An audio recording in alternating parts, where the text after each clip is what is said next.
Hi friends, welcome to our channel. இன்றைக்கி டேஸ்டியாக veg biryani எப்படி பண்ணலான்னு பார்க்கலாங்க. நான் இதுக்காக சீரக சம்பா ரைஸ் இன்றைக்கி எடுத்திருக்கேன். இந்த கிளாஸில் 3 கிளாஸ் அளவுக்கு ரைஸ் எடுத்துகிட்டு அதை 2 to 3 டைம்ஸ் நல்லா வாஷ் பண்ணி ஒரு 10 மினிட்ஸ் இதை ஊற வச்சுருக்கேங்க.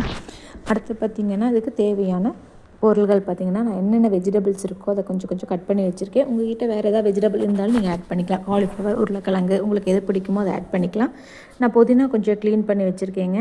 அடுத்து பார்த்திங்கன்னா இந்த புதினா நான் ஒரு மிக்ஸி ஜாரில் போட்டு நான் கிரைண்ட் பண்ணி எடுத்துக்க போகிறேன். நம்ம அப்படியும் போட்டு கூட இதை ஃப்ரை பண்ணி யூஸ் பண்ணலாங்க. பட் இப்படி பண்ணும்போது என் குழந்தைங்களுக்கு கொஞ்சம் இஷ்டப்பட்டு சாப்பிடுவாங்க, இனியும் ஒரு 2 ஸ்பூன் சேர்த்து சாப்பிடுவாங்க. அதனால் நான் ஒரு மிக்ஸி ஜாரில் இதை கிரைண்ட் பண்ணி எடுத்துக்க போகிறேன்.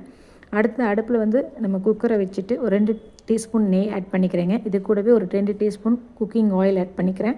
தென் இதில் இந்த பேசிக்காக பட்டை, கிராம்பு, பிரிஞ்சி இலை, இந்த மசாலா ஐட்டம்லாம் ஆட் பண்ணி அதை கொஞ்சம் லைட் ப்ரௌன் வர மாதிரி ஃப்ரை பண்ணிவிட்டு பெரிய வெங்காயம் ஆட் பண்ணிக்கோங்க.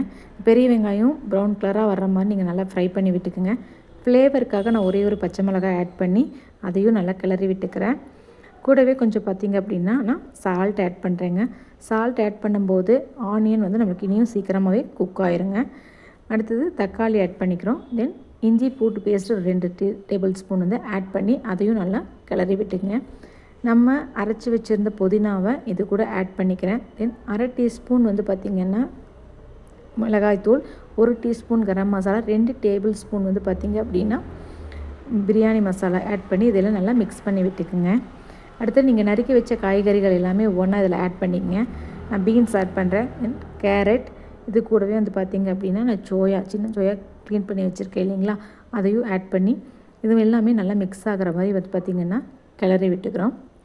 ஒரு 5 மினிட்ஸ் பார்த்திங்கன்னா இது நல்லாவே அந்த மசாலா ஃப்ளேவர் இந்த வெஜிடபிள் ஆட் ஆகிற மாதிரி நல்லா கிளறி விட்டுக்குங்க. எல்லா காய்கறிகளையும் போட்டு நீங்கள் ஆட் பண்ணி கிளறி விட்டுங்க. இதுக்கப்புறம் பார்த்திங்கன்னா நான் ஒரு 2 டேபிள் ஸ்பூன் பார்த்திங்கன்னா கேர்டு ஆட் பண்ணுறேன். கேர்டு எதுக்காக ஆட் பண்ணுறேன்னா கேர்டு சேர்த்து பண்ணும்போது பிரியாணி இன்னும் நம்மளுக்கு டேஸ்ட்டாக வருங்க. இப்போதைக்கு ஒரு 2 டம்ளர் கிளாஸ் வாட்டர் நான் இதில் ஆட் பண்ணிடுறேன். இந்த வாட்டர் ஆட் பண்ணிவிட்டு இது நல்லா பபிள்ஸ் வர்ற மாதிரி பாயில் ஆகுங்க. பாயில் ஆகும்போது நம்ம க்ளீன் பண்ணி வச்ச அந்த அரிசியை இதில் ஆட் பண்ணிவிட்டு நம்ம சீரக சம்பா ரைஸ் எடுத்ததுனால 1 டம்ளருக்கு 1.5 டம்ளர் ரேஷியோ வச்சு நம்ம வாட்டரை போதுமான அளவு ஆட் பண்ணிவிட்டு குக்கரை க்ளோஸ் பண்ணி 2 விசில் விட்டுருங்க. போதும், அதிகமாக விடாதீங்க, அடி பிடிச்சிரும். அதான் 2 விசில் விட்டுட்டு நீங்கள் அதுக்கப்புறம் ஓப்பன் பண்ணி பாருங்கள். நம்மளுக்கு டேஸ்டியான வெஜ் பிரியாணி ரெடி ஆயிருங்க. நீங்களே பாருங்கள் எப்படி உதிரியாக நம்மளோட பிரியாணி ரெடியாக இருக்குன்னு சொல்லி. ஸோ அவ்வளோதாங்க, பிரியாணி ஈஸியாக ரெடி ஆகிடுச்சு. சர்வ் பண்ணலாம்.